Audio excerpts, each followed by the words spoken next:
Look, I know I'm the Conformity Gate guy. A lot of you have told me I'm the one who got you to believe in it, and I don't want to crush your hopes here, but people keep asking me, do I still believe? The answer is no. If it came down to putting my life on the line, I would say we are not getting a secret episode.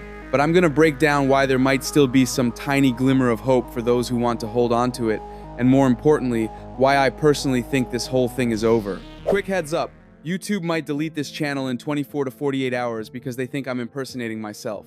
Yeah, I know. So, subscribe to Nerd Drop News right now, link in the description. Same daily content, just a new home. Alright, let's get into it. Because here's the reality. The documentary is catastrophically bad. And it's either genuinely that terrible, or it's intentionally designed to make the Duffer Brothers look incompetent, which would be bizarre but not impossible. I need to talk about why this entire situation feels so wrong, why the drop in quality from Season 4 to Season 5 is so baffling, and why, despite all the weird breadcrumbs and suspicious timing, I just can't convince myself anymore that there's some grand plan we're all missing.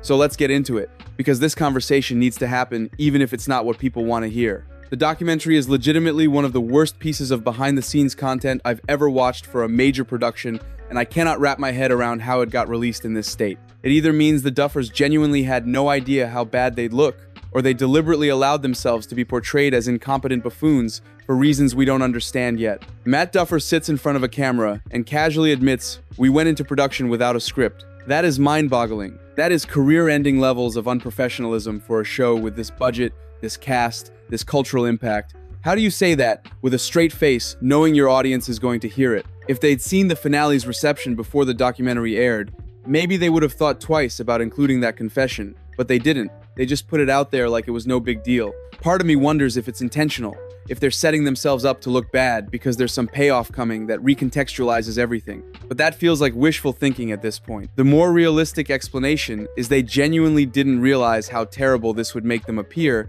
which is almost worse because it suggests a complete disconnect from reality about what good storytelling and production planning actually looks like. The documentary bounces back and forth in this really deliberate way that feels almost calculated. You'll see the actors giving everything they have in table reads, pouring emotion into scenes, working their tails off to make the material land. Then you'll see set designers showing up with practical builds they constructed from scratch, putting in insane amounts of craftsmanship and attention to detail. These people deserve standing ovations for the work they did. The sets in Season 5 are genuinely impressive, all practical, all built by hand with care and passion. Then it cuts to the writer's room, and it's just the Duffers constantly saying, "We don't know what we're doing. We're making it up as we go. We've never done this before. We're being rushed. We don't have time. Everything's chaos." It makes them look unprepared, stupid, incoherent, like they fundamentally didn't care about the show and were just trying to turn in a project to get it finished. There's no sense of passion or love for the story, and that contrast is striking. Everyone else is giving maximum effort while the actual writers seem lost. Some people have speculated this could be Netflix's way of throwing the Duffers under the bus. A corporate move to say, hey, this wasn't our fault, don't blame us, don't unsubscribe, this is all on Duffer Brother number 1 and number 2, they're the ones who dropped the ball. It's damage control for Netflix's reputation at the writer's expense. There's a clip in the documentary where the Duffers are sitting there with their laptops open, typing away, supposedly working on the finale script. And if you pause it, if you look closely at their browser tabs, you can clearly see a ChatGPT tab sitting right there in their search bar. It's not even hidden. It's just there, plain as day, captured on camera for everyone to see. That is an absolutely terrible look no matter how you spin it. Either they genuinely didn't notice it was visible and didn't think to edit it out, which means they're careless to an almost impressive degree, or they left it in on purpose because they want people talking about it, speculating, theorizing about whether they actually used AI to write parts of the finale. I don't know which explanation is worse, honestly. If it's accidental, it confirms they weren't paying attention to details, which tracks with everything else we've seen. If it's intentional, then what's the end game? Why would you deliberately make yourself look like you outsourced creative work to an algorithm? The only reason I can think of is if this whole thing is building towards something,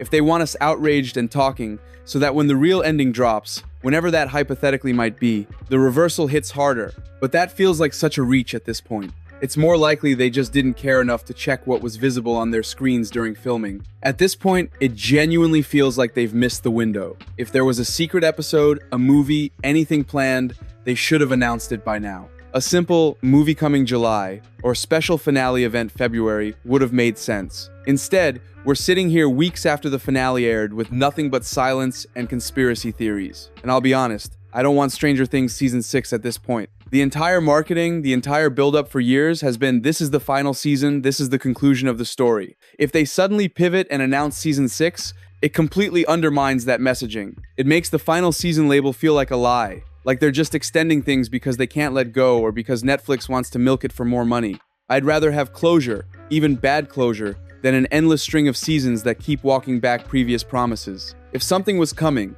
if Conformity Gate was real, they needed to capitalize on the momentum immediately after the finale, when everyone was confused and disappointed and desperate for answers. That was the moment to drop a bombshell announcement. But every day that passes without anything official makes it harder to believe there's a plan. The hype is fading, people are moving on, and if they wait too much longer, even the most dedicated believers are going to give up. Section 5. The massive drop in quality. Seasons 1 through 4 were legitimately great television. I'm not being nostalgic or biased here. These were objectively solid seasons that ranged from 8 out of 10 to near perfect. Season 1 was peak Stranger Things, lightning in a bottle, and honestly, they could have ended the show right there and it would have been legendary. I don't blame them for continuing because Netflix threw mountains of money at them and the show blew up globally, but that first season proved they could tell a complete, satisfying story. Season 2 gets overhated, in my opinion. It's very underrated. I'd give it like an 8.3 or 8.4. Season 3? 10 out of 10 for me personally. I absolutely love Season 3. Some people aren't fans of the mall setting or the tonal shift, but I think it's phenomenal. Season 4, while it has a few minor issues, nothing big enough to ruin the experience. There are stakes, there are real consequences to dangerous actions, characters we care about are in genuine peril. We're watching Season 4 thinking, okay, Season 5 is gonna wrap all this up, answer the remaining questions, stick the landing. They literally said in the documentary, we don't want to leave anything dangling. Cool, except you left about 47 questions unanswered on the table. So what happened? Was it the writers who left the room between seasons causing this catastrophic drop? Did the Duffers just get lucky before and were leaning heavily on other talented people who aren't there anymore? That's the thought going through my head. Maybe they weren't the geniuses we thought. Maybe they had a really strong team propping them up, and without that support structure, their weaknesses became impossible to hide. This was a blunder that could have been avoided with literally 4 or 5 different decisions. Let's start with the dumbest excuse I've ever heard in my entire life. Demo fatigue, Demogorgon fatigue. They claimed audiences were tired of seeing Demogorgons, so they barely included them in the final battle. Nobody asked for that. Nobody was sitting around complaining, man, I'm so sick of these iconic monsters that define the show's horror aesthetic. That's not a thing that was happening. Second, maybe have a finished script before you go into production. You had 3 years between seasons 4 and 5. 3 years. And don't give me the writer's strike excuse, because you can still work from home during a strike on your own intellectual property. You can rewatch your own show, take notes, have your interns compile lists of plot holes and inconsistencies from previous seasons to make sure you don't mess up this badly. There's no excuse for going into filming without knowing how your story ends. None. You could have spent that time meticulously planning every beat, every character arc resolution, every thematic payoff. Instead, you're admitting on camera that you were making it up as cameras rolled. The unfortunate reality that I'm starting to accept is we probably put too much faith in the Duffers. People kept telling me I was being delusional, that I was trusting them too much, and maybe they were right. But how was I supposed to know? The track record was solid. 4 great seasons in a row. Why wouldn't I trust them to deliver on the 5th? It felt like every single person came to work on Stranger Things Season 5 except for the Duffer brothers. The actors were giving everything they had despite being handed absolute garbage to work with. Millie Bobby Brown, Jamie Campbell Bower, Sadie Sink, David Harbour, they're all doing phenomenal work, and I'm not taking anything away from the rest of the cast either. But it is genuinely hard to act when the script is terrible, and they still pulled off incredible performances. Mike Wheeler had some of the cringiest lines I've ever heard. How many times did we hear goddamn in Season 5? It became a drinking game at a certain point. Robin went from this sarcastic, snarky, funny, lovable character in Season 3 to just ADHD personified, talking so fast she can't keep up with her own mouth. That became her entire personality, except for helping Will with his coming out, which was one of her few good moments. And speaking of Will, they completely wasted his potential. You give this kid powers, something fans have been theorizing about for years, and what do we get? He snaps Vecna's leg once. That's it. There was one cool moment where Vecna makes Will bleed from his eyes. That was visually sick, but then Will completely bungles his coming out speech talking about milkshakes at Melvald's with zero emotional weight. We never learned about Henry Creel's actual backstory beyond surface-level flashbacks. Patty Newby gets mentioned in the documentary like she was important, then completely abandoned. The plotting, the consistency, everything fell apart.